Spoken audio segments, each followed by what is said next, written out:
السلام عليكم ورحمة الله.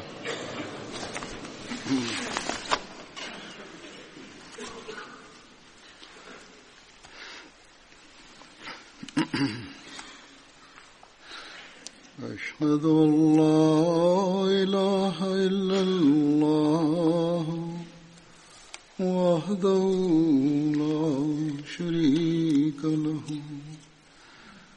وأشهد أن محمدا عبده ورسوله. أما بعد فأعوذ بالله من الشيطان الرجيم. بسم الله الرحمن الرحيم. الحمد لله رب العالمين الرحمن الرحيم مالك يوم الدين. إياك نعبد وإياك نستعين. اهدنا الصراط المستقيم صراط الذين أنعمت عليهم غير المغضوب عليهم ولا الضالين.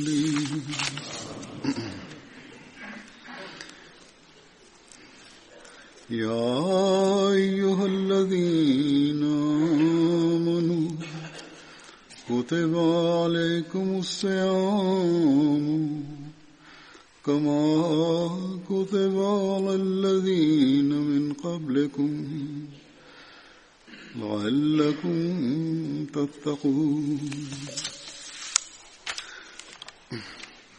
أيام معدودات فمن كان منكم مريضا على سفر فعدة من أيام أخر. وعلى الذين يطيقونه فدية طعام مسكين.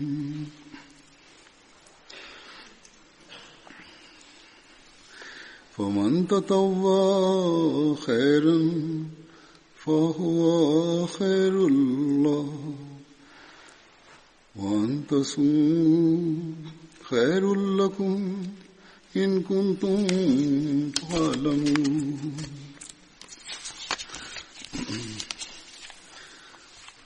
شهر رمضان الذي أنزل فيه القرآن هدى للناس وبينات من الهدى والفرقان. فمن شهد منكم الشهر فليصم. ومن كان مريضا أو على سفر فعدة من أيام أخر. يريد الله بكم اليسر ولا يريد بكم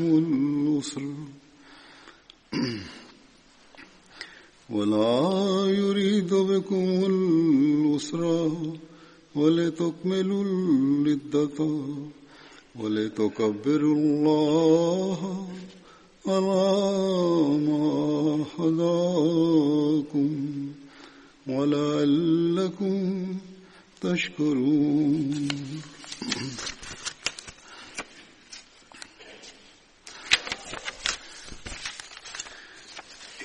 وإذا سألك عبادي أني فإني قريب.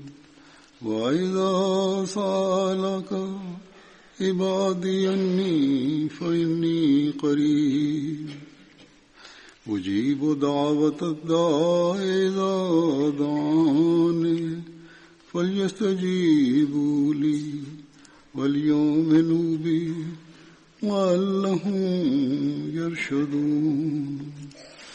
நான் ஓதிய வசனங்களின் பொருள்: நம்பிக்கை கொண்டவர்களே, உங்கள் முன்னோருக்கு நோன்பு கடமையாக்கப்பட்டது போன்று உங்களுக்கும் அது கடமையாக்கப்பட்டுள்ளது.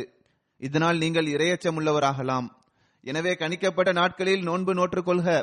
உங்களுள் நோயாளியாகவோ பயணியாகவோ இருப்பவர் விடுபட்ட நோன்பினை மற்ற நாட்களில் நோக்க வேண்டும்.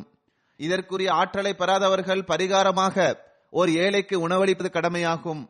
ஒருவர் முழுமையாக கட்டுப்பட்டு ஒரு நற்செயல் செய்வாரெனில் அது அவருக்கு நன்றே.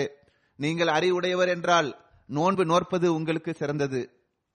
ரமலான் மாதம் திருக்குரான் அருளப்பட்ட மாதமாகும். திருக்குரான் எல்லா மக்களுக்கு நேர்வழி காட்டக்கூடியதும் நன்மை தீமையை பிரித்தறியக்கூடியதும் ஆகும். எனவே உங்களுள் அம்மாதத்தை காண்பவர் அதில் நோன்பு நோக்க வேண்டும். ஆனால் நோயாளியாகவோ பயணியாகவோ இருப்பவர் விட்டுப்போன நோன்பை மற்ற நாட்களில் கணக்கிட்டு நோக்கவும். அல்லாஹ் உங்களுக்கு எழுதை விரும்புகின்றான், உங்களுக்கு கடினத்தை தர விரும்புவதில்லை. நீங்கள் எண்ணிக்கையை பூர்த்தி செய்வதற்காகவும் அல்லாஹ் உங்களுக்கு நேர்வழி காட்டியதற்காக நீங்கள் அவனை பெருமைப்படுத்துவதற்காகவும் நீங்கள் அவனுக்கு நன்றி செலுத்துவதற்காகவுமே இந்த கட்டளையை அவன் பிறப்பித்துள்ளான். தூதரே, என் அடியார்கள் உம்மிடம் என்னை பற்றி கேட்டால் நான் அருகில் இருக்கிறேன். அழைக்கின்ற போது நான் அவருடைய பிரார்த்தனையை ஏற்றுக்கொள்கின்றேன். எனவே அவர்களும் என் கட்டளையினை ஏற்றுக்கொண்டு என்னிடம் நம்பிக்கை கொள்ள வேண்டும். இதனால் அவர்கள் நேர்வழி பெறுவார்கள் என்று பதிலளிப்பீராக. இந்த வசனங்களில் நோன்பு கடமையாக்கப்பட்டது குறித்தும் அதன் முக்கியத்துவம் குறித்தும், மேலும் இந்த மாதத்தில் நம்பிக்கையாளர்களின் பொறுப்புகள் மற்றும் துவா ஏற்றுக்கொள்ளப்படுவது தொடர்பான வழிமுறைகளை அல்லாஹ் எடுத்து கூறியுள்ளான். எத்தகையதொரு மாதத்தை உங்களுக்காக நிர்ணயித்துள்ளான் என்றால், இந்த மாதத்தில் இறைவன் தனது அடியார்களுக்கு அருகில் வந்து விடுகின்றான், மேலும் ஷைத்தானை கட்டி போட்டு விடுகின்றான்.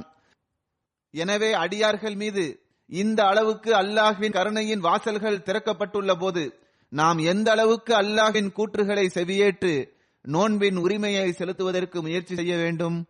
பெருமானார் ஸல்லல்லாஹு அலைஹி வஸல்லம் அவர்கள் ஒரு சந்தர்ப்பத்தில் கூறினார்கள், ரமலானிற்கு என்னென்ன அருள்கள் இருக்கின்றது என்பது உங்களுக்கு தெரிந்திருக்கும் என்றால், மேலும் அல்லாஹ் உங்கள் மீது எந்த அளவுக்கு கருணை காட்டக்கூடியவனாக இருக்கின்றான் என்பது உங்களுக்கு தெரிந்திருக்கும் என்றால், பிறகு நீங்கள் முழு வருடமும் ரமலானின் மாதமாகவே இருக்க வேண்டும் என்று விரும்புவீர்கள்.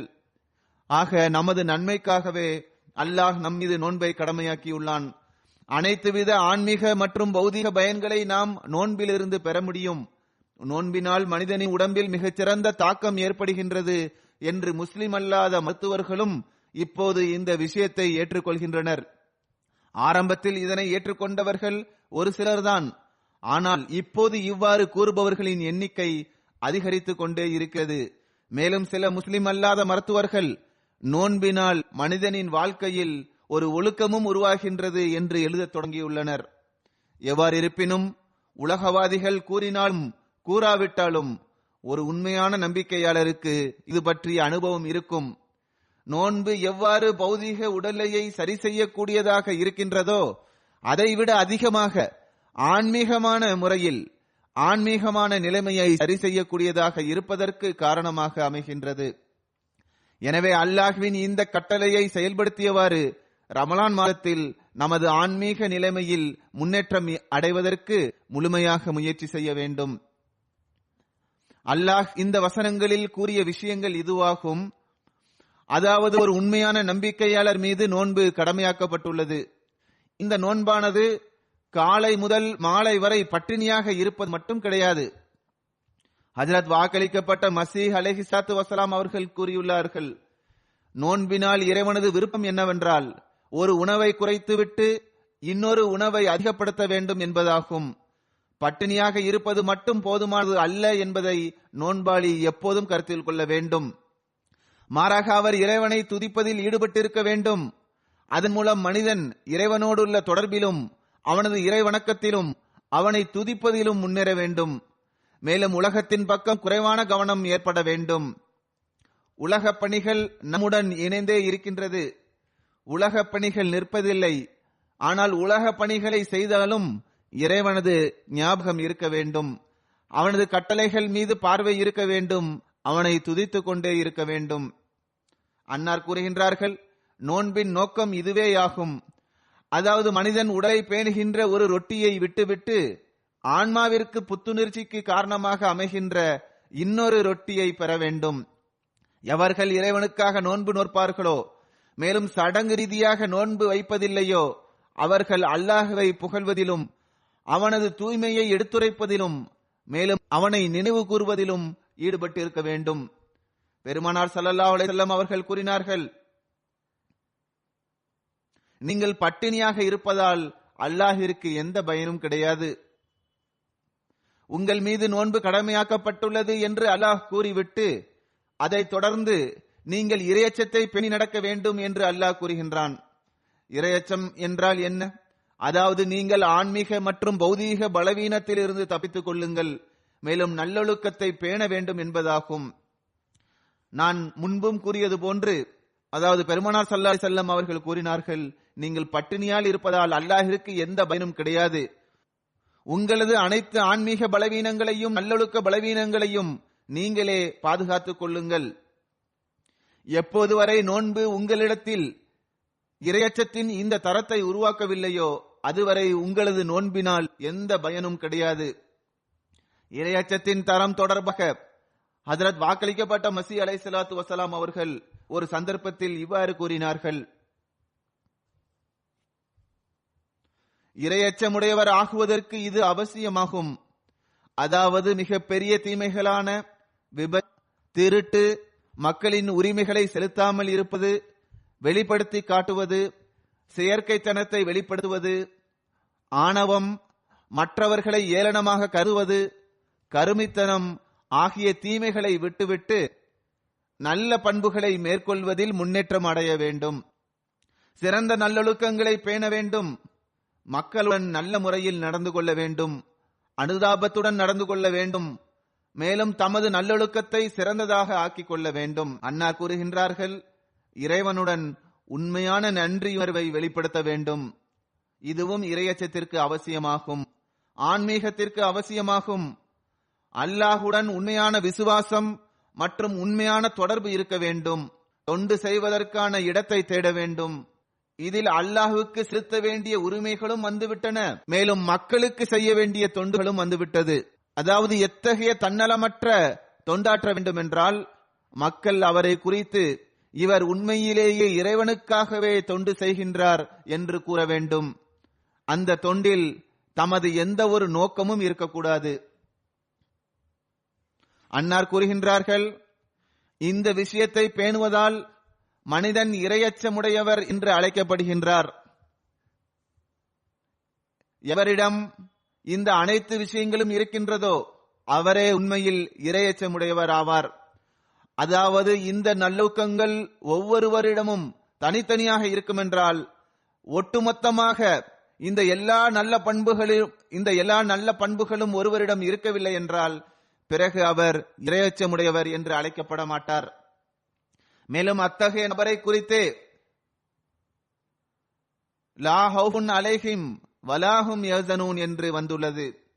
அதாவது அவர்களுக்கு எந்த அச்சமும் இருப்பதில்லை, மேலும் அவர்கள் வருத்தமடையவும் மாட்டார்கள். அல்லாஹ் இதற்கான உத்தரவாதத்தை அவர்களுக்கு வழங்கியுள்ளான். அல்லாஹ்வின் இந்த உத்தரவாதம் அவர்களுக்கு கிடைத்த பின் வேறு என்ன அவர்களுக்கு வேண்டும்? இறைவன் அத்தகையவர்களது நண்பனாக ஆகிவிடுகின்றான். அல்லாஹ் கூறுகின்றான், வஹுவ யதவல்லு ஸாலிஹூன். நபிமொழியில் வந்துள்ளது, அல்லாஹ் அவர்கள் பிடிக்கின்ற கையாகவும், அவர்கள் பார்க்கின்ற கண்ணாகவும், அவர்கள் கேட்கின்ற காதாகவும், அவர்கள் நடக்கின்ற காலாகவும் ஆகிவிடுகின்றான். இன்னொரு நபிமொழியில் வந்துள்ளது, அல்லாஹ் கூறுகின்றான், எவர் எனது நேசரின் எதிரியாக ஆகிவிடுவாரோ அவரிடம் என்னுடன் சண்டையிடுவதற்கு ஆயத்தமாகுங்கள் என்று நான் கூறுகின்றேன். அல்லாஹ் வேறொரு இடத்தில் கூறுகின்றான், எவர் இறைவனது நேசத்திற்குரியவரின் மீது தாக்குதல் தொடுக்கின்றாரோ, இறைவன் அவர் மீது சிங்கத்தின் குட்டியை எவராவது பிடுங்கினால் எவ்வாறு அது கோபத்தினால் தாக்குதல் தொடுக்குமோ அவ்வாறு அவன் தாக்குதல் தொடுக்கின்றான். எனவே நோன்பின் உரிமையை செலுத்தியவாறு நம்முடைய இறையச்சத்தின் தரம் இவ்வாறு இருக்கும் என்றால் அப்போதுதான் அந்த நோன்பும் ஒரு நம்பிக்கையாளரை, ஒரு முஸ்லிமை இறைவனது கேடயத்திற்கு பின்னால் கொண்டு வரும். ஹஜ்ரத் அபூ ஹுரைரா ரலியல்லாஹு தஆலா அன்ஹு அவர்கள் அறிவிக்கின்றார்கள், பெருமானார் ஸல்லல்லாஹு அலைஹி வஸல்லம் அவர்கள் கூறினார்கள், அல்லாஹ் கூறுகின்றான், நோன்பை தவிர மனிதனது அனைத்து செயல்களும் அவனுக்காகவே இருக்கின்றது. அல்லாஹ் கூறுகின்றான், மனிதன் நோன்பை எனக்காக வைக்கின்றான். உண்மையான நம்பிக்கையாளர்கள் அல்லாஹ்விற்காகவே நோன்பு நோக்கின்றனர். மேலும் அல்லாஹ் கூறுகின்றான், எவர் எனக்காக நோன்பு நோற்பாரோ நானே அவருக்கு கூலியாக இருக்கின்றேன், அவருக்கு நானே என் தரப்பிலிருந்து கூலி வழங்குபவனாக இருக்கின்றேன். மேலும் பெருமானார் ஸல்லல்லாஹு அலைஹி வஸல்லம் அவர்கள் கூறினார்கள், நோன்பு கேடயமாகும். உங்கள் எவர் நோன்பு நோற்றிருப்பாரோ அவர் எந்த ஒரு தீய பேச்சுக்களையும் ஏசி பேசவும் கூடாது. மேலும் எவராவது ஒருவர் அவரை ஏசி பேசினால் அல்லது அவரிடம் சண்டையிட்டால் நான் நோன்பாளி என்று பதில் கூற வேண்டும். அதாவது நான் எந்த ஒரு தீய விஷயத்திலும் விழமாட்டேன் என்று கூற வேண்டும். இதனை கூறிவிட்டு பெருமானார் ஸல்லல்லாஹு அலைஹி வஸல்லம் அவர்கள் கூறினார்கள், எவனது கையில் முஹம்மது ஸல்லல்லாஹு அலைஹி வஸல்லம் அவர்களின் உயிர் இருக்கிறதோ அந்த இருப்பின் மீது ஆணையாக நோன்பாளியின் வாயிலிருந்து வரக்கூடிய துர்நாற்றம் அல்லாஹ்விடம் கஸ்தூரியை விட மிகச் சிறந்ததாகும். அதாவது கஸ்தூரி வாசனையை விட அதிக வாசனையை உடையதாக இருக்கும். பெருமானார் ஸல்லல்லாஹு அலைஹி வஸல்லம் அவர்கள் கூறினார்கள், நோன்பாளிக்கு மகிழ்ச்சி தரக்கூடிய 2 விஷயங்கள் இருக்கின்றன. அது அவர்களை மகிழ்ச்சிப்படுத்துகின்றது. ஒன்று, அவர் இஃப்தார் செய்யும் போது, நோன்பு திறக்கும் போது மகிழ்ச்சி அடைகின்றார். அதாவது அல்லாஹ் அவருக்கு நோன்பு திறப்பதற்கான ஏற்பாட்டை செய்துள்ளான். இரண்டாவதாக, அவர் தமது இறைவனை சந்திக்கும் போது நோன்பு வைத்த காரணத்தினால் மகிழ்ச்சி அடைவார். ஏனென்றால் நானே அவருக்கு கூலி வழங்குபவனாக இருக்கின்றேன் என்று அல்லாஹ் கூறுகின்றான். எனவே எவர் அல்லாஹ்விற்காக நோன்பு நோற்பாரோ அவருக்கு அவன் கூலி வழங்கும் போது அங்கு அவரது மகிழ்ச்சிக்கு ஒரு அளவே இல்லாமல் இருக்கும். எனவே ஒரு நோன்பாளி இந்த இறையச்சத்தின் தரத்தை மேற்கொள்ள வேண்டும். மேலும் ஒரு உண்மையான நம்பிக்கையாளர் இதனை அடையவே செய்கின்றார். நோன்பை உலகத்தின் அனைத்து கலப்படத்திலிருந்தும் விலகி தூய்மையானதாக வைக்க வேண்டும். மேலும் நோன்பாளி எல்லாவித ஆன்மீக மற்றும் நல்லொழுக்க பலவீனத்திலிருந்து தப்பித்தவாறு நோன்பு வைக்க வேண்டும். மேலும் நான் நோன்பு வைத்துள்ளேன் என்பதால் மட்டும் அவர் மகிழ்ச்சி அடைந்து விடக்கூடாது. உலகத்தில் எத்தனையோ நபர்கள் வெளிப்படையாக நோன்பு நோக்கின்றனர். ஆனால் அவர்களிடம் தொழுகையின் தரம் இருக்க வேண்டிய அளவிற்கு இருப்பதில்லை.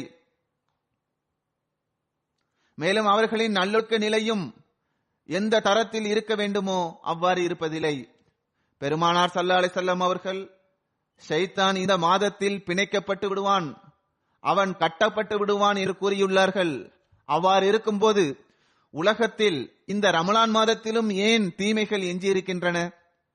இவர்கள் நோன்பின் உண்மைத்துவத்தை புரிந்தவாறு இறை அச்சத்தை பேணுகின்றார்களோ அவர்களுக்கே நோன்பானது கேடயமாக இருக்கின்றது. மேலும் ஷைத்தானின் தாக்குதல்களிலிருந்து அவர்களே காப்பாற்றப்படுகின்றார்கள். எனவே இந்த உண்மையான நோக்கத்தை நாம் எப்போதும் நம் கண்முன் நிறுத்த வேண்டும். இல்லை என்றால் பெருமானார் ஸல்லல்லாஹு அலைஹி வஸல்லம் அவர்கள் இதனையும் கூறியுள்ளார்கள். அதாவது எவ்வித சந்தேகமுமின்றி ரமலானில் சொர்க்கத்தின் வாசல்கள் திறக்கப்படுகின்றன, மேலும் நரகத்தின் வாசல்களில் பூட்டு போடப்படுகின்றது, மேலும் ஷைத்தான் சங்கிலியால் கட்டப்படுகின்றான். ஆனால் அத்துடன் இதனையும் பெருமானார் ஸல்லல்லாஹு அலைஹி வஸல்லம் அவர்கள் எச்சரித்துள்ளார்கள். மேலும் இந்த விஷயத்தின் பக்கமும் நமக்கு கவனமூட்டியுள்ளார்கள். இவ்வாறு இருந்தும் கூட எவர் ஒருவர் ரமலான் மாதத்தை பெற்றும் மன்னிக்கப்படவில்லை என்றால் பிறகு அவர் எப்போதுதான் மன்னிக்கப்படுவார்? ஆக இந்த விஷயத்தை அன்னார் நம்மிடம் கூறுகின்றார்கள். முஸ்லிம்கள் என்று தம்மை கூறுகின்றவர்களிடம் அன்னார் கூறுகின்றார்கள், உங்கள் மீது நோன்பு கடமையாக்கப்பட்டுள்ளது என்று அல்லாஹ் யாரை குறித்து கூறியுள்ளானோ, யாரை பார்த்து கூறியுள்ளானோ அவர்களை பார்த்து பெருமானார் ஸல்லல்லாஹு அலைஹி வஸல்லம் அவர்கள் இதனை கூறுகின்றார்கள். ஏனென்றால் நீங்கள் இந்த மாதத்தில் முழுக்க முழுக்க இறைவணக்கம் மேலும் நல்லொழுக்க நிலைமைகளில் முன்னேறுவதற்கு முயற்சி செய்ய வேண்டும். ஆனால் நீங்கள் அவ்வாறு செய்ய மாட்டீர்கள் என்றால் பிறகு ரமலான் வருவதும் ஷைத்தான் கட்டப்படுவதும் சொர்க்கத்தின் கதவுகள் திறக்கப்படுவதும் நரகத்தின் கதவுகள் அடைக்கப்படுவதும் எந்த பயனையும் தராது. இதை குறித்தும் அன்னார் எச்சரிக்கை செய்து விட்டார்கள். அதாவது அல்லாஹ்வின் பரந்த கருணைக்கு பிறகும் கூட மன்னிக்கப்படுவதற்கான ஏற்பாடுகள் செய்யப்படவில்லை என்றால் பிறகு எப்போதுதான் செய்யப்படும்? எனவே நாம் ரமலான் மாதம் வந்ததாலும் நோன்பிற்கான வாழ்த்துக்களை கூறுவதால் மட்டும் மகிழ்ச்சி அடைந்து விடக்கூடாது. மாறாக நாம் நம்மை ஆய்வு செய்ய வேண்டும். அதாவது அல்லாஹ் ரமலானின் நோக்கமாக கூறியுள்ளவற்றை அடைவதற்கு நாம் முயற்சி செய்கின்றோமா அல்லது இல்லையா? அல்லாஹ் நம் அனைவருக்கும் இதனை அடைவதற்கான நற்பாகியத்தை வழங்குவானாக. மேலும் தனது கருணை மற்றும் மன்னிப்பின் போர்வையினால் நம்மையும் போர்த்துவானாக. பிறகு அடுத்த வசனத்தில் எந்த நிலையில் நீங்கள் நோன்பிலிருந்து விலக்கை பெற்றுள்ளீர்கள் என்பதையும் அல்லாஹ் கூறுகின்றான். ஆனால் இதை கூறுவதற்கு முன்பாக அல்லாஹ் இதனையும் தெளிவுபடுத்திவிட்டான். அதாவது நோன்பிற்கு நானே கூலியாவேன், மேலும் நான் நம்பிக்கையாளர்களுக்கு குறிப்பாக மன்னிப்பிற்கான ஏற்பாட்டை செய்கின்றேன். எனவே நாம் நோன்பு வைத்துவிட்டு மிக பெரிய தியாகத்தை செய்துவிட்டோம். இதன் காரணமாகவே அல்லாஹ்வின் கருணை மற்றும் பரிவு மற்றும் மன்னிப்பு ஆகியவற்றின் போர்வை நம்மீது விரிக்கப்பட்டுள்ளது என்ற எண்ணம் வரக்கூடாது என்பதற்காகவே அல்லாஹ் இதனை முன்பே கூறிவிட்டான். எவ்வித சந்தேகமுமின்றி அல்லாஹ்வின் கருணை மற்றும் பரிவானது பரந்து விரிந்துள்ளது. ஆனால் இது ஒன்றும் மிக பெரிய தியாகம் அல்ல. சஹரி நேரத்திலும் நாம் வயிறு நிறைய உணவு உண்கின்றோம். இஃப்தாரி நேரத்திலும் தமது விருப்பத்திற்கேற்ப ஒவ்வொருவரும் சாப்பிடுகின்றார். பிறகு எந்த நிலையான தியாகத்தை செய்து விட்டீர்கள்?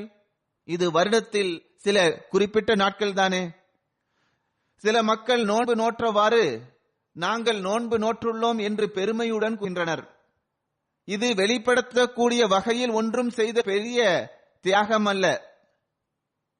இது வெளிப்படுத்தக்கூடிய வகையில் ஒன்றும் செய்த மிக பெரிய தியாகம் அல்ல. மாறாக உண்மையான நம்பிக்கையாளர் மிக பெரிய தியாகங்களை செய்த பிறகும் கூட இறைவன் எப்போது எவ்வாறு திருப்தி அடைவான் என்று அஞ்சுகின்றார். எவ்வாறு இருப்பினும் அல்லாஹ் கூறுகின்றான், இது கணக்கிடப்பட்ட சில நாட்கள் மட்டுமே ஆகும். வருடத்தின் நாட்களில் 12 ஒரு பகுதி மட்டுமே. பிறகு அல்லாஹ் கூறுகின்றான், இந்த விஷயம் ஒன்றும் மிக பெரிய தியாகம் அல்ல. இந்த குறிப்பிட்ட நாட்களிலும் கூட அல்லாஹ் உங்களை தனது கருணையை கொண்டு அருள் புரிகின்றான். ஆனால் இந்த நாட்களில் நீங்கள் நோய்வாய்ப்பட்டால் அல்லது பயணம் மேற்கொள்ள வேண்டியது வந்தால் நோன்பிலிருந்து இந்த நாட்களில் உங்களுக்கு விலக்கு அளிக்கப்படுகின்றது. ஆனால் விடுபட்ட நோன்பின் எண்ணிக்கையை வருடத்திற்குள் ஏதாவது ஒரு நேரத்தில் இதனை முழுமை செய்ய வேண்டும். மேலும் நிரந்தர நோயாளிகளாக இருக்கின்றவர்கள், எவ்வித சாக்குப்போக்கும் கூறாதவர்கள், மாறாக நோன்பு வைக்கக்கூடாது என்று மருத்துவர்கள் கூறியிருந்தால் பிறகு அவர்களுக்கு ஆற்றல் இருக்கும் என்றால் ஒரு ஏழைக்கு நோன்பு வைப்பதற்கான ஏற்பாட்டை செய்ய வேண்டும். அதற்கான ஆற்றல் இருக்கும் என்றால் இதனை கண்டிப்பாக செய்ய வேண்டும். ஆனால் பொருளாதார ரீதியாக ஒருவர் பலவீனமானவராக இருப்பார் என்றால், மேலும் அவரே சதக்காவை பெற்றும் உதவிகளை பெற்றும் தமது வாழ்க்கையை கழிக்கின்றார் என்றால் பிறகு அவர் எந்த உணவை உண்கின்றாரோ அந்த உணவை கொண்டு ஒரு ஏழைக்கு நோன்பு வைப்பதற்கான ஏற்பாட்டை செய்வது கடமையாகும். ஆனால் இதைவிட அதிக ஆற்றல் இருக்கும் என்றால் பிறகு அவர் ஃபித்யாவும் கொடுக்க வேண்டும், பிறகு நோன்பும் நோக்க வேண்டும். ஹஜ்ரத் வாக்களிக்கப்பட்ட மசீஹ் அலைஹிஸ்ஸலாத்து வஸ்ஸலாம் அவர்கள் இது தொடர்பாக கூறுகின்றார்கள், இறைவன் ஒவ்வொரு நபருக்கும் அவரது சக்திக்கு அப்பாற்பட்ட துன்பத்தை தருவதில்லை. அதாவது எவ்வளவு ஆற்றல் இருக்குமோ, மேலும் நீங்கள் எதை உண்ணுகின்றீர்களோ பருகுகின்றீர்களோ அதற்கேற்ப ஃபித்யா வழங்கப்பட வேண்டும். மேலும் இனி நான் அனைத்து நோன்புகளையும் கண்டிப்பாக நோற்பேன் என்று உறுதி கொள்ள வேண்டும். அன்னார் கூறுகின்றார்கள், ஒரு முறை எனது உள்ளத்தில் ஃபித்யா ஏன் நிர்ணயம் செய்யப்பட்டுள்ளது என்ற எண்ணம் தோன்றியது. நான் சிந்தித்து பார்த்தேன். பிறகு என் மீது இது திறந்து காட்டப்பட்டது. அதாவது நற்பாக்கியம் கிடைக்க வேண்டும் என்பதற்காகவே ஃபித்யா நிர்ணயம் செய்யப்பட்டுள்ளது. இதன் மூலம் அவருக்கு நோன்பு நோற்பதற்கான நற்பாக்கியத்தை அல்லாஹ் வழங்க வேண்டும் என்பதற்காகவே ஃபித்யாவை அல்லாஹ் நிர்ணயித்துள்ளான். அன்னார் கூறுகின்றார்கள், இறைவன் ஆற்றல் மிக்கவனாவான். அவன் விரும்பினால் காசநோய் கொண்ட ஒருவருக்கு கூட நோன்பு நோற்பதற்கான ஆற்றலை வழங்க முடியும். காசநோய் கொண்டவருக்கு கூட அல்லாஹ் ஆற்றலை வழங்க முடியும். அவருடைய ஆரோக்கியத்தை சிறந்ததாக ஆக்க முடியும். அன்னார் கூறுகிறார்கள், ஃபித்யா கொடுக்கப்படுவதன் நோக்கம் என்னவென்றால் அவர் ஆற்றலை பெற வேண்டும் என்பதே ஆகும். மேலும் இது இறைவனது அருளாலேயே கிடைக்கின்றது. அன்னார் கூறுகின்றார்கள், எனது பார்வையில் இவ்வாறு செய்வது சிறந்ததாகும். அதாவது மனிதன் துவா செய்ய வேண்டும், இறைவா இது உனது விருப்பத்திற்குரிய மாதமாகும், மேலும் நான் இதிலிருந்து இழப்பிற்குரியவனாக இருந்து விடுவேன். இனி வரக்கூடிய வருடம் நான் உயிருடன் இருப்பேனா மாட்டேனா என்பது எனக்கு தெரியாது.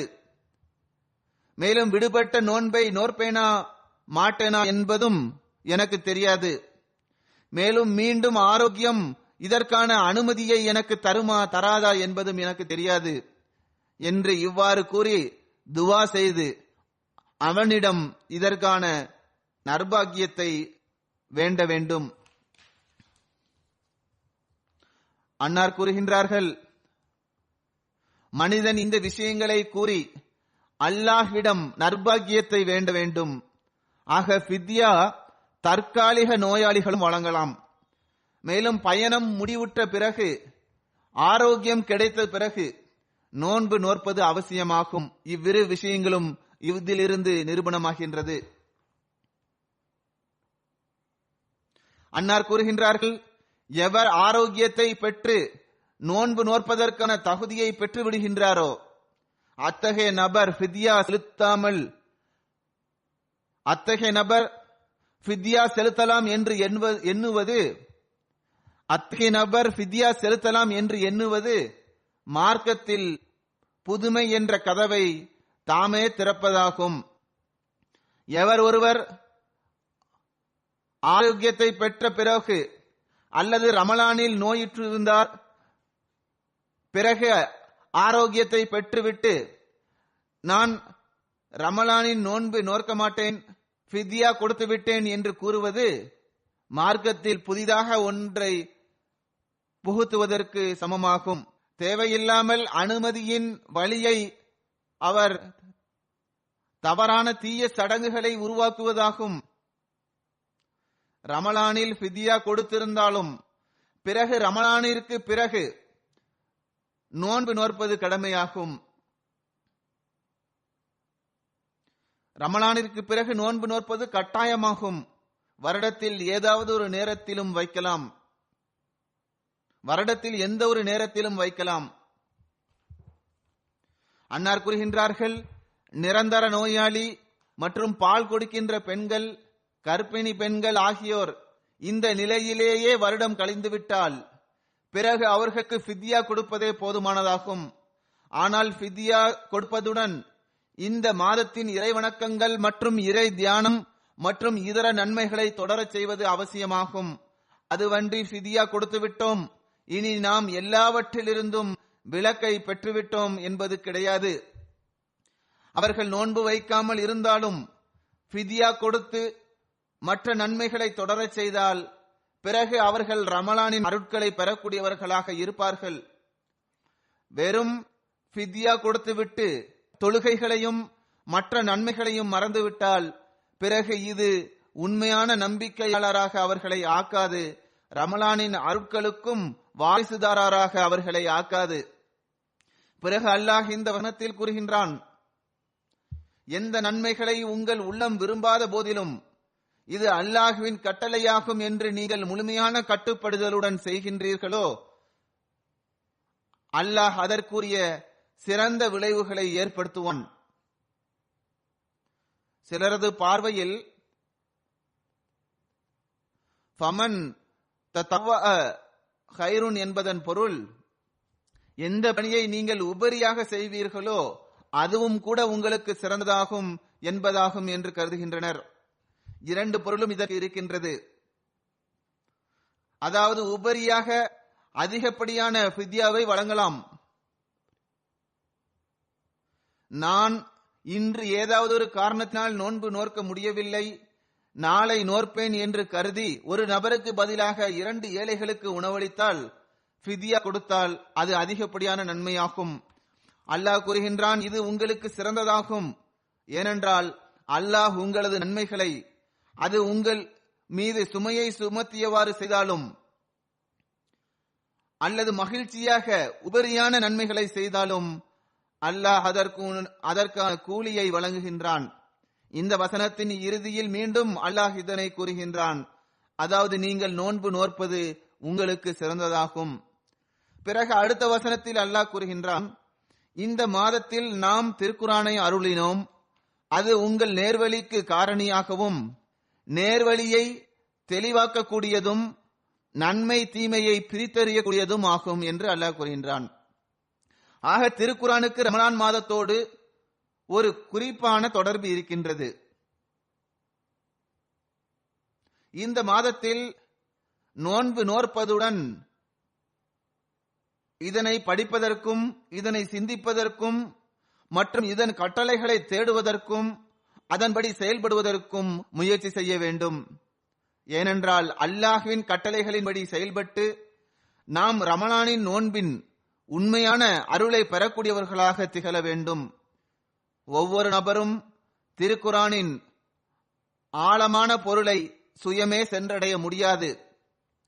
எனவே திருக்குரானை ஓதுவது மற்றும் அதன் மொழியாக்கத்தை எதனை அவரால் படிக்க முடியுமோ படிப்பது, மேலும் ஜமாத்துகளில் பள்ளிவாசல்களில் எங்கெல்லாம் தர்சீற்கான ஏற்பாடுகள் செய்யப்பட்டுள்ளதோ அதிலிருந்து பயன்பெற வேண்டும்.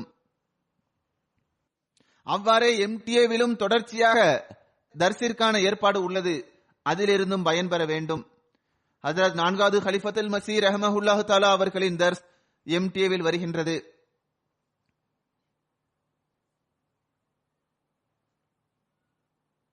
பெருமானார் ஸல்லல்லாஹு அலைஹி வஸல்லம் அவர்களின் கூற்றும் இதுவே ஆகும்.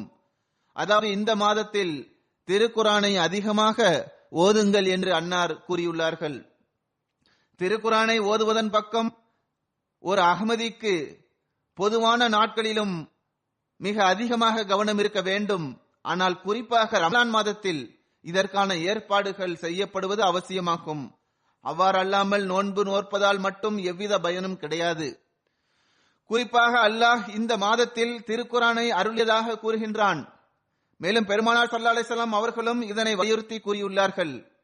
நாம் நற்பேறு பெற்றவர்களாவோம்.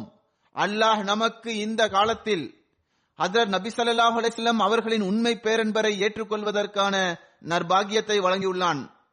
அன்னார் திருக்குரானின் ஞானமிக்க விளக்கங்கள் மற்றும் பொருள்களின் புதிய புதிய அம்சங்களை நமக்கு எடுத்து கூறியுள்ளதுடன் அதன்படி நடப்பது மற்றும் திருக்குரானுக்கு கண்ணியமளிப்பது, மேலும் அதனை படித்து அதனை சிந்திப்பதன் பக்கமும் குறிப்பாக நம்மளுக்கு கவனமூட்டியுள்ளார்கள். மேலும் அன்னார் கூறினார்கள், நீங்கள் குறிப்பான கவனத்துடன் இதனை படித்து இதன்படி நடக்க வேண்டும். மேலும் தமது நிலைமைகளில் மாற்றங்களை ஏற்படுத்த முயற்சி செய்ய வேண்டும்.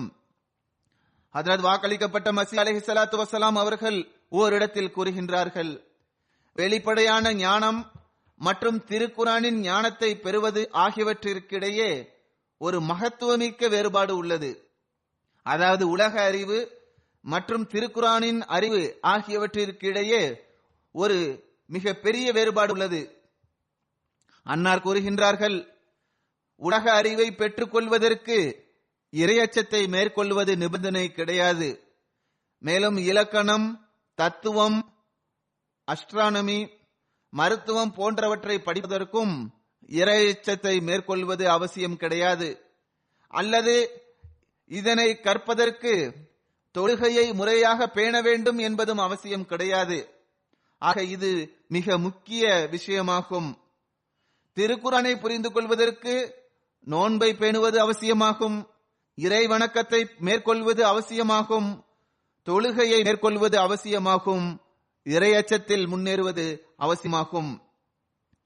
அன்னார் கூறுகின்றார்கள், எதனை அல்லாஹ் செய்யும்படி கட்டளையிட்டுள்ளானோ, மேலும் எதனை செய்யக்கூடாது என்று அல்லாஹ் கட்டளையிட்டுள்ளானோ அதனை எப்போதும் கண்முன் நிறுத்த வேண்டும். இது திருக்குரானின் ஞானத்தை பெறுவதற்கு மிக முக்கியமாகும். அன்னார் கூறுகின்றார்கள், உலக ஞானத்தை பெறுவதற்கு உங்களது ஒவ்வொரு சொல்லையும் செயலையும் ஒன்றாக ஆக்கிக் கொள்வது அவசியமில்லை. ஆனால் திருக்குரானை கற்பதற்கும் அதன் ஞானத்தை பெறுவதற்கும் அல்லாஹ்வின் அனைத்து கட்டளைகளையும் மனிதன் கண்முன் நிறுத்தி செயல்படுவது அவசியமாகும். அன்னார் கூறுகின்றார்கள், உங்களது ஒவ்வொரு சொல்லையும் செயலையும் அல்லாஹ்வின் கட்டளைக்கு கீழ் வைக்க வேண்டும்.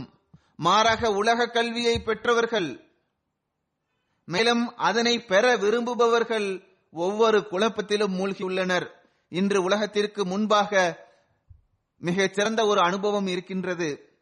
அன்னார் கூறுகின்றார்கள், இன்று உலகத்திற்கு முன்பாக மிகச் சிறந்த ஒரு அனுபவமும் இருக்கின்றது. ஐரோப்பா மற்றும் அமெரிக்காவை சார்ந்தவர்கள் மிக பெரிய முன்னேற்றத்தை அடைந்துள்ளனர். மேலும் அனுதினமும் புதிய புதிய கண்டுபிடிப்புகளை கண்டுபிடிக்கின்றனர். ஆனால் அவர்களது ஆன்மீக மற்றும் நல்லொழுக்க நிலைமை மிகவும் வெட்கத்திற்குரியதாக இருக்கிறது. இன்றும் நாம் பார்க்கின்றோம், அன்றைய காலகட்டத்தை விட அதிகமாக இன்று சுதந்திரம் என்ற பெயரில் நல்லொழுக்க நிலைமைகளில் இவர்கள் வீழ்ந்து கொண்டே செல்கின்றனர். அன்னார் கூறுகின்றார்கள், லண்டனின் பூங்காவிலும் பாரிஸின் ஹோட்டலிலும் உள்ள நிலைமைகள் தொடர்பாக எவையெல்லாம் அச்சிடப்பட்டுள்ளதோ அதை பற்றி எடுத்துக் கூறவே முடியாது. ஆனால் விண்ணின் ஞானம் மற்றும் திருக்குரானை தெரிந்து கொள்வதற்கு முதல் நிபந்தனை இறையச்சமாகும். தௌபா செய்வது மிக மிக அவசியம் ஆகும். அது எத்தகைய தௌபாவாக இருக்க வேண்டும் என்றால் உண்மையான தௌபாவாக அது இருக்க வேண்டும். எப்போது வரை மனிதன் முழுமையான பணிவு தன்னடக்கத்துடன் அல்லாஹ்வின் கட்டளைகளை படித்து அதன்படி செயல்படவில்லையோ, மேலும் அவனது கம்பீரத்தை கண்டு அஞ்சியவாறு பணிவுடன் அவன் முன்னால் குனியவில்லையோ, அப்போது வரை திருக்குரானின் ஞானங்களின் கதவுகள் திறக்காது. மேலும் ஆன்மாவை பரிபாலிப்பதற்கான ஏற்பாடுகளும் அவருக்கு திருக்குரானிலிருந்து கிடைக்க முடியாது. அதனை பெறுவதனால் ஆன்மாவில் ஒரு இன்பமும் நிம்மதியும் ஏற்படுகின்றது. எனவே திருக்குரானின் ஞானத்தை புரிந்து கொள்வதற்கு இறையச்சத்தை மேற்கொள்வது மிக மிக அவசியமாகும். அன்னார் கூறுகின்றார்கள், திருக்குரான் இறைவனது வேதமாகும். அதன் ஞானங்கள் இறைவனது கையில் இருக்கின்றது. ஆக இதற்கு இறையச்சமானது ஏணிப்படியாக இருக்கின்றது. தக்வா என்ற அந்த ஏணிப்படியை பயன்படுத்துவீர்கள் என்றால் திருக்குரானின் ஞானம் உங்களுக்கு கிடைக்கும். அன்னார் கூறுகின்றார்கள், ஒருவர் ஈமான் இல்லாத தீய இயல்பை கொண்ட அசுத்தமான ஆன்மாவுடைய உலக இன்பத்தில் மூழ்கி இருந்து செவிடராக இருப்பாரேயானால் பிறகு அவர் முஸ்லிம் என்று தம்மை கூறிக்கொண்டு அவர் வெறும் இலக்கணம் போன்ற ஞானங்களை பெற்றிருப்பதில் எவ்வளவு பெரிய அறிஞராக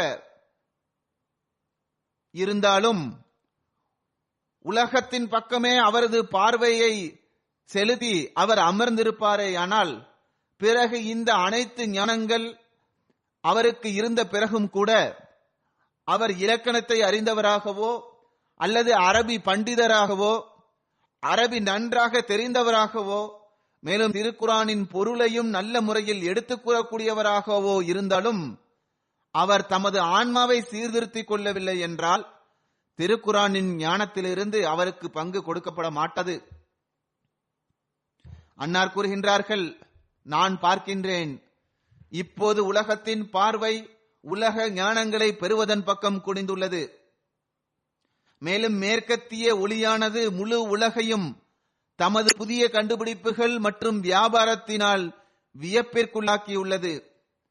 முஸ்லிம்களும் தமது முன்னேற்றத்திற்கான வழியை சிந்தித்தாலும் அவர்கள் மேற்கத்தியவர்களை தமது இமாமாக ஆக்கிவிட்டார்கள்.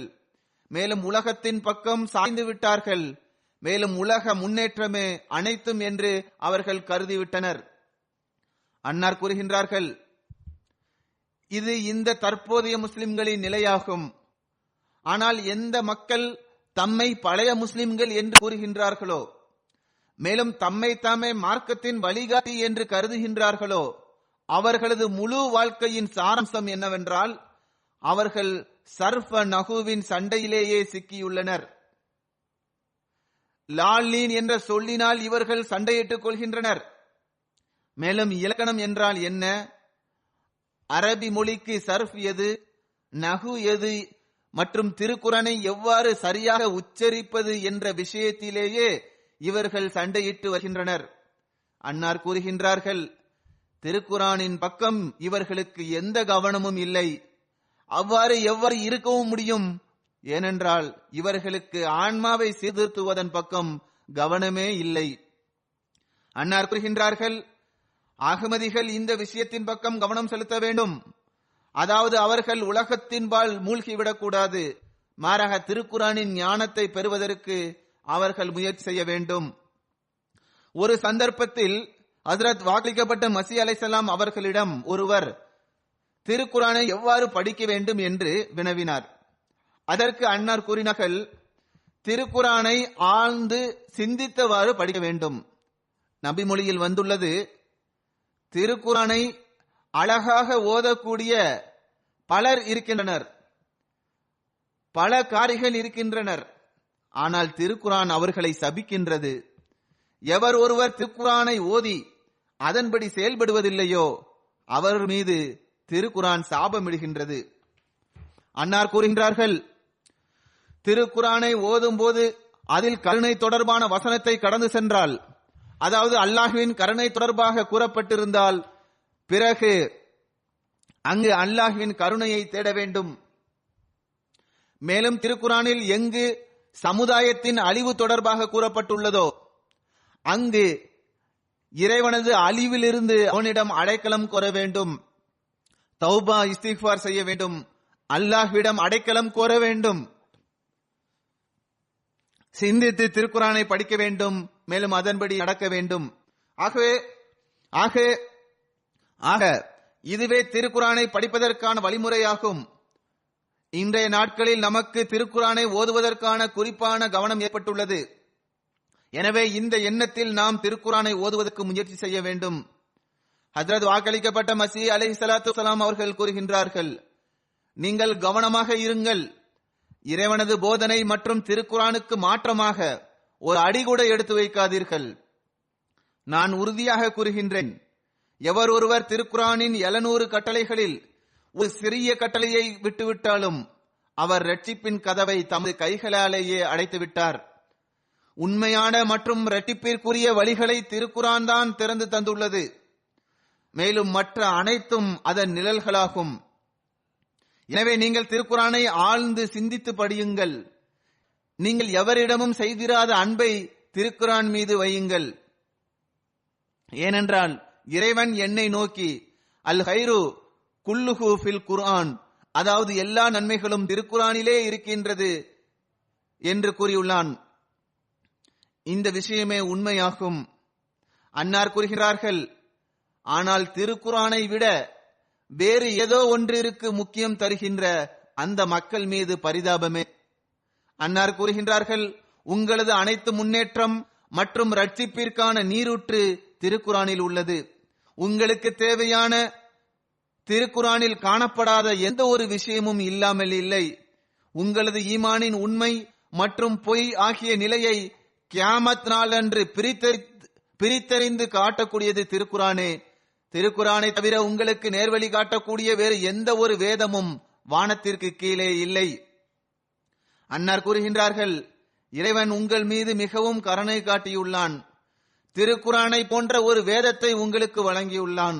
நான் உண்மையாகவே கூறுகின்றேன், உங்களுக்கு படித்து காட்டப்பட்ட திருக்குரான் கிறிஸ்தவர்களுக்கு படித்து காட்டப்பட்டிருந்தால் அவர்கள் ஒருபோதும் அழிவிற்குள்ளாகி இருக்க மாட்டார்கள். உங்களுக்கு வழங்கப்பட்டுள்ள இந்த அருட்கடை மற்றும் நேர்வழி யூதர்களுக்கு தௌராத்திற்கு பதிலாக வழங்கப்பட்டிருந்தால் அவர்களில் சில பிரிவினர் கியாமத்தை மறுக்கக்கூடியவர்களாக இருந்திருக்க மாட்டார்கள். ஆக உங்களுக்கு வழங்கப்பட்டுள்ள இந்த அருட்கொடைக்கு கண்ணியம் அளியுங்கள். அன்னார் கூறுகின்றார்கள், இது மிகவும் அன்பிற்குரிய அருட்கொடையாகும்.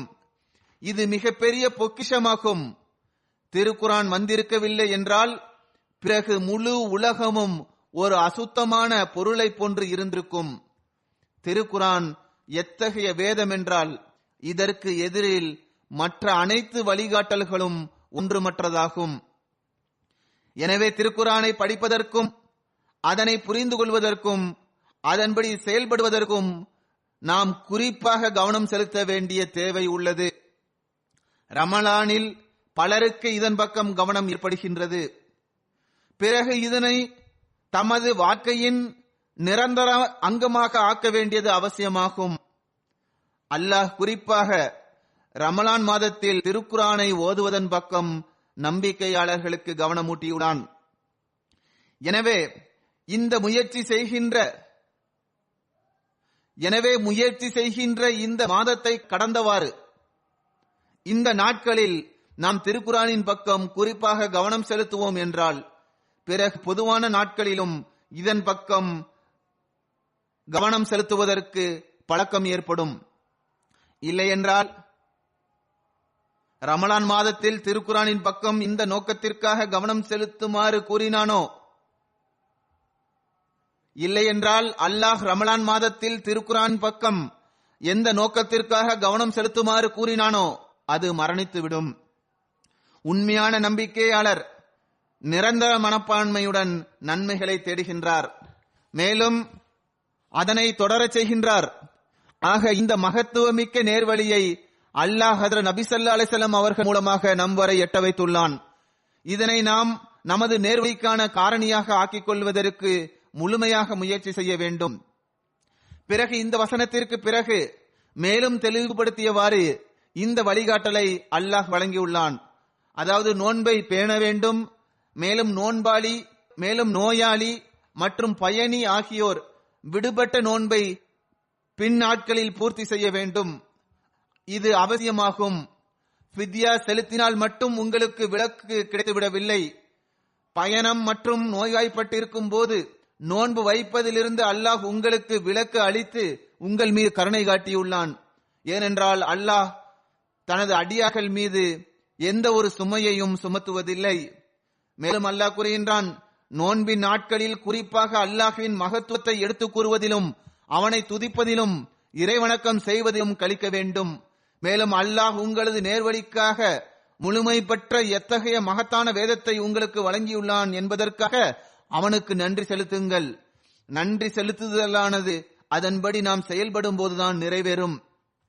பிறகு அடுத்த வசனத்தில் அல்லாஹ் கூறுகின்றான், எனது அடியார்கள் என்னை தேடுவர்கள் என்னை தேடியவாறு உம்மிடம் கேட்டால் நான் அருகில் இருக்கின்றேன். அவர்களது அழைப்பை நான் செவியேற்கின்றேன். அவர்கள் களப்பற்ற முறையில் என்னிடம் கேட்டால் பிறகு நான் ஏற்றுக்கொள்கின்றேன். ஆனால் துவா செய்யக்கூடியவர் எனது கூற்றை ஏற்றுக்கொள்ள வேண்டியது மிக மிக அவசியமாகும். அல்லாஹ் கூறுகின்றான், எனது கட்டளைகளை ஏற்றுக்கொள்ள வேண்டும், மேலும் என் மீது நம்பிக்கை கொள்ள வேண்டும். நாம் பார்க்கின்றோம், பலர் இவ்வாறு புகார் கூறுகின்றனர். அதாவது நாங்கள் துவா செய்கின்றோம், நாங்கள் அதிகமாக துவா செய்கின்றோம், ஆனால் அல்லாஹ் செவியேற்கவில்லை என்று சில நாட்களிலேயே சிலர் புகார் கூற தொடங்கிவிடுகின்றனர்.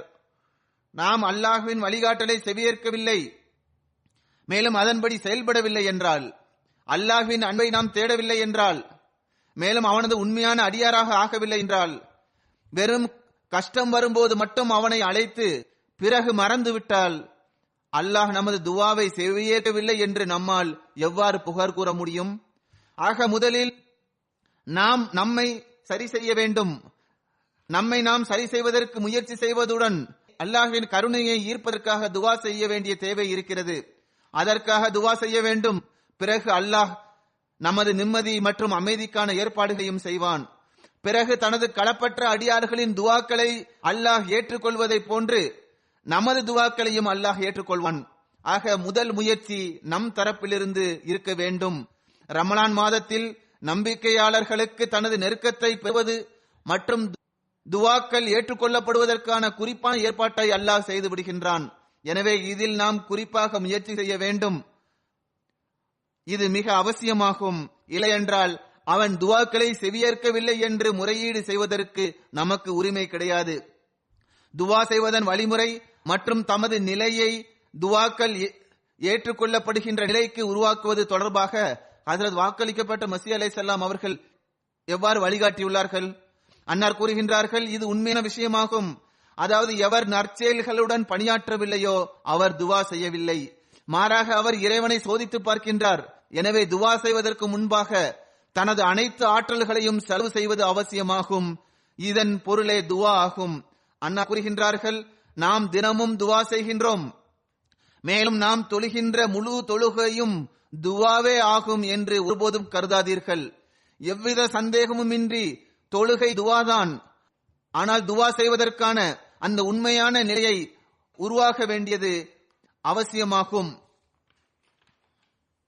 அன்னார் கூறுகின்றார்கள், இறை ஞானத்திற்கு பிறகு அருளின் மூலமாக ஏற்படுகின்ற அந்த துவா மேலும் அது தன்னுள் வேறொரு நிலையை கொண்டுள்ளது.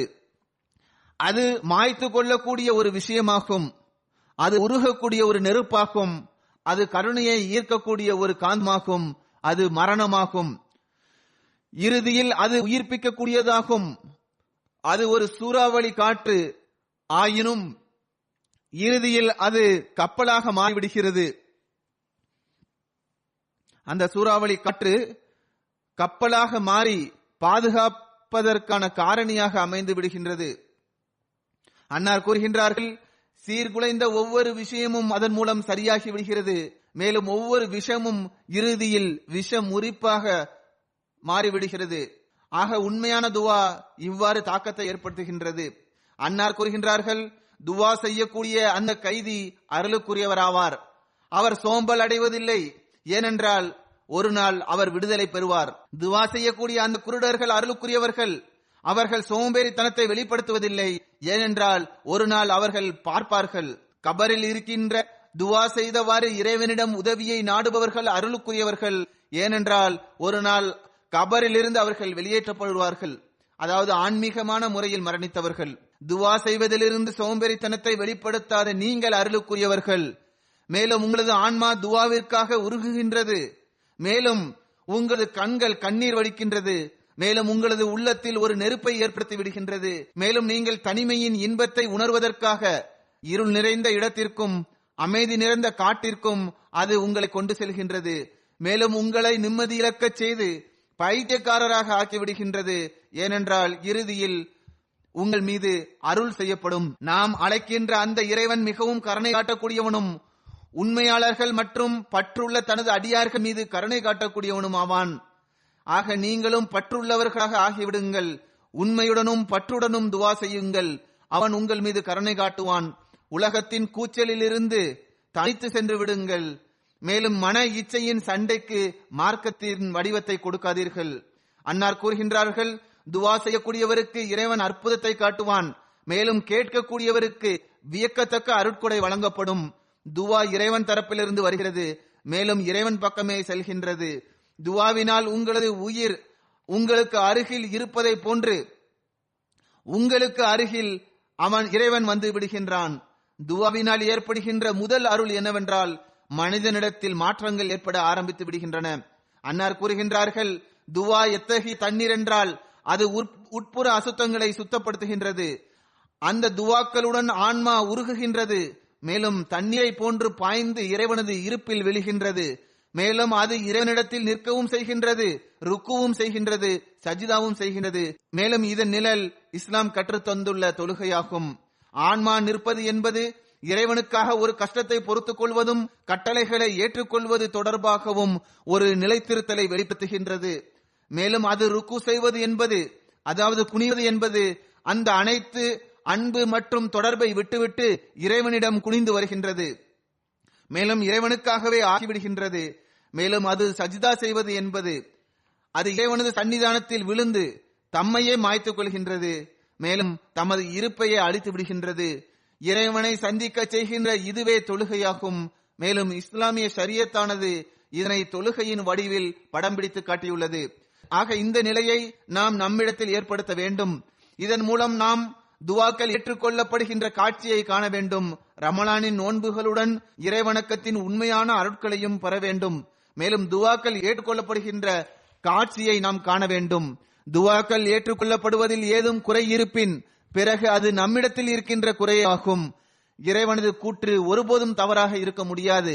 இன்றைய நாட்களில் நாம் நமது நிலைமைகளை சரி செய்வதற்கு குறிப்பாக துவாக்கள் செய்ய வேண்டும். முதலிலேயே அல்லாஹ் தனது அடியாருக்கு மிக அருகில் இருக்கின்றான். இன்றைய நாட்களில் மேலும் அருகில் வந்துவிட்டான். தமது கடமையான இறைவணக்கம் மற்றும் நமது உபரியான இறைவணக்கத்தில் களப்பற்ற முறையில் அல்லாஹ்விற்கு முன்பு நாம் குனிய வேண்டும். பெருமானார் ஸல்லல்லாஹு அலைஹி வஸல்லம் அவர்கள் கூறினார்கள், இந்த மாதத்தின் முதல் 10 கருணையின் நாட்களாகும், நடுப்பத்து பாவ மன்னிப்பிற்கான நாட்களாகும், மேலும் இறுதி 10 நரகத்திலிருந்து ரட்சிப்பை வழங்குகின்ற நாட்களாகும் என்று கூறினார்கள். அல்லாஹ் நம்மை அவனது உண்மையான அடியானாக ஆக்கியவாறு தனது கருணை மற்றும் பாவ மன்னிப்பின் போர்வையில் எடுத்துக் கொள்வானாக. இந்த மாதத்தில் நாம் அருட்களை பெறக்கூடியவர்களாக திகழ்வோமாக. இன்றைய நாட்களில் குறிப்பாக ஜமாத்திற்காக துவா செய்யுங்கள். அல்லாஹ் அஹ்மதியத்தின் எதிரிகளின் தீமையை அவர்கள் பக்கமே திருப்புவானாக. மேலும் எங்கெல்லாம் ஜமாத்திற்கு எதிராக திட்டம் தீட்டப்படுகின்றதோ அல்லாஹ் அங்கு அவர்களது திட்டங்களையும் சூழ்ச்சிகளையும் அவர்கள் பக்கமே திருப்புவானாக. முஸ்லிம் சமுதாயத்திற்காகவும் துவா செய்யுங்கள். அல்லாஹ் அவர்களுக்கு அநீதி இழைத்தல் மற்றும் ஒருவர் மற்றவரின் கழுத்துக்களை வெட்டுவதிலிருந்து பாதுகாப்பானாக. மேலும் காலத்தின் இமாமை ஏற்றுக்கொள்வார்களாக. உலகத்தின் நிலைமைக்காகவும் துவா செய்யுங்கள். உலகம் மிக வேகமாக அழிவை நோக்கி சென்று கொண்டிருக்கிறது. அல்லாஹ் உலகிற்கும் அறிவை வழங்குவானாக. மேலும் இவர்கள் இறைவனை அடையாளம் கண்டு கொள்வார்களாக. இதன் மூலம் இந்த அழிவிலிருந்து பாதுகாப்பாக இருப்பார்களாக. தொழுகைக்கு பிறகு நான் 2 ஜனாசா காயிப் தொழுகையை தொலை வைப்பேன். இவர்களது மரணம் 2 மாதத்திற்கு முன்பாகவே நடந்ததாகும். ஆனால் இப்போதுதான் என் முன்னால் இவர்களது விவரங்கள் வந்துள்ளன. ஒருவரது பெயர் இஸ்லாமாபாத்தை சார்ந்த மர்ஹூம் அர்ஷதுல்லா பட்டி சாஹிப் அவர்களின் மகனான மதிப்பிற்குரிய டாக்டர் தாஹிர் அசீஸ் அஹமது சாஹிப் அவர்களுடையதாகும். 2வது ஜனாசா அமெரிக்காவை சார்ந்த மர்ஹூம் டாக்டர் காஜா நசீர் அகமது சாஹிப் அவர்களின் மகனான டாக்டர் இஃப்திகார் அகமது சாஹிப் அவர்களுடையதாகும். இவர்கள் இருவரும் ஃபதா ஜங்கிற்கு அருகில் தமது நிலம் தொடர்பான விவகாரங்களை பார்ப்பதற்காக சென்றிருந்தனர். அங்கு டாக்டர் இஃப்திகார் அகமது சாஹிப் அவர்களின் ஒரு பணியாளன் 13 மார்ச் அன்று அவர்களை கடத்தி இருவரையும் கொடூரமான முறையில் கொலை செய்து விட்டான். இன்னா லில்லாஹி வ இன்னா இலைஹி ராஜிஊன். அங்குள்ள கொலைகாரர்களுக்கு அகமதிகளை கொலை செய்தால் நாம் பிடிக்கப்படுவோம் என்ற கவலை இருப்பதில்லை.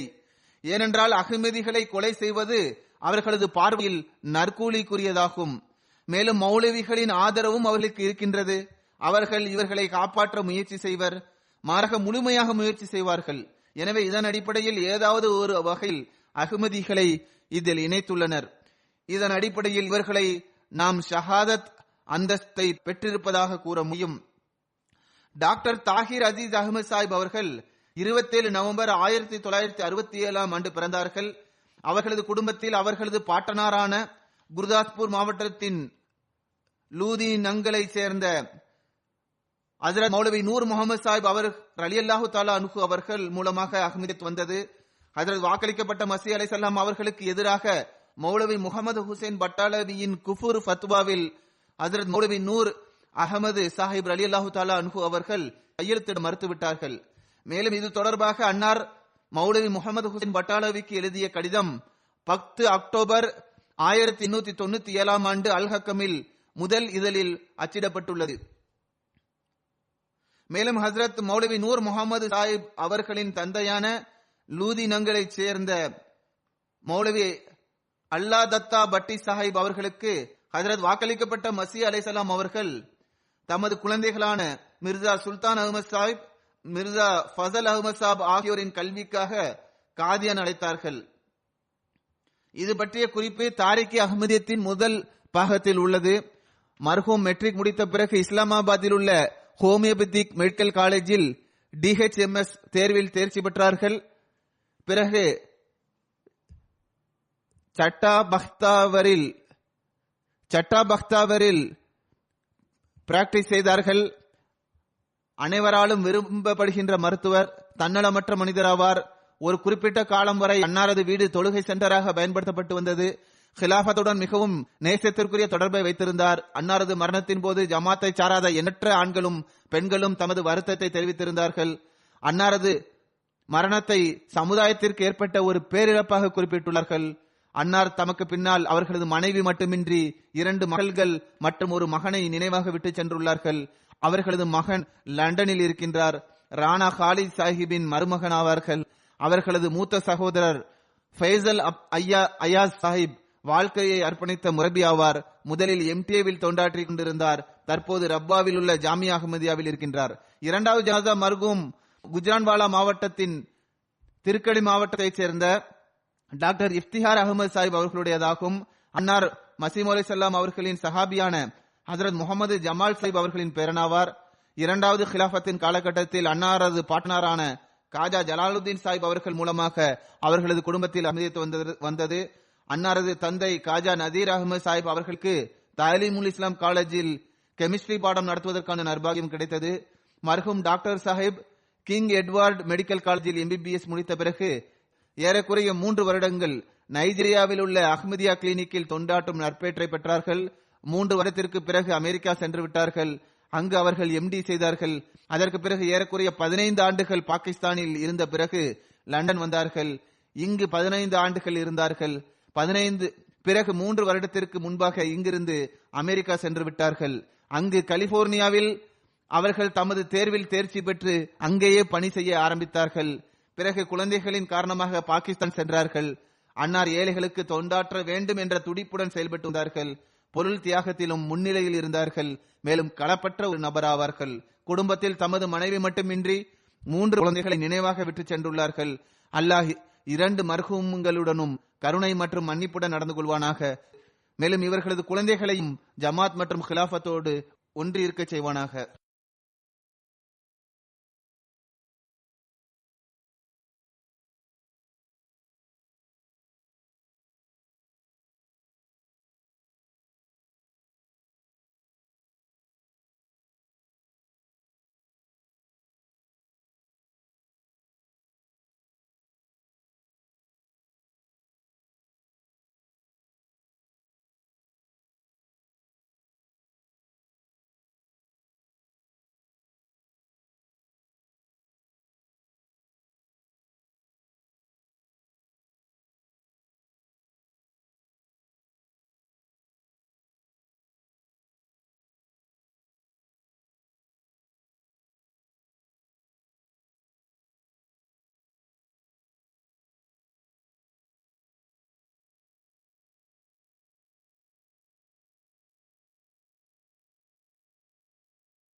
الحمد لله نحمده ونستعينه ونستغفره ونؤمن به ونتوكل عليه ونعوذ بالله من شرور أنفسنا ومن سيئات أعمالنا من يهده الله فلا مضل له ومن يضلل فلا هادي له ونشهد أن لا إله إلا الله ونشهد أن محمدا عبده ورسوله عباد الله رحمكم الله إن الله يأمر بالعدل والإحسان وإيتاء ذي القربى وينهى عن الفحشاء والمنكر والبغي يعظكم لعلكم تذكرون اذكروا الله يذكركم وادعوه يستجب لكم ولذكر الله أكبر.